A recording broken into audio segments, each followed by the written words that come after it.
Le principal problème, c'est les bandes cyclables. C'est que quand la ville déneige la rue, la charrue a une certaine largeur. Donc, elle déneige un peu de la bande cyclable, mais surtout, c'est que l'amas de neige, lui, s'accumule sur la bande cyclable. Et l'amas de neige reste là jusqu'au chargement de la neige. Mais entre le moment où on déneige puis on charge, il peut s'écouler une semaine, la bande n'est pas praticable. Et au moment donné où on charge la neige, bien là, il reste une couche de glace sur la bande cyclable, ce qui fait que la bande cyclable, après ça, n'est pas plus praticable.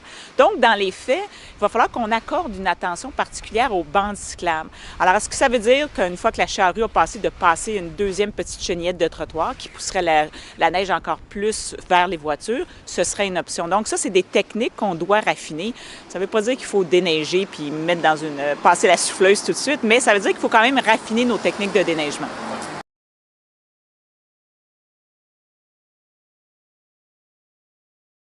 Et ce qu'on a pu constater ailleurs, c'est qu'il y a des priorités de deux ordres. À Copenhague, c'est pas compliqué. À 7 heures le matin, il faut que les pistes soient déneigées, toutes celles qui accèdent au centre-ville. Dans d'autres villes, c'est dire, OK, 3 cm et plus, on déneige.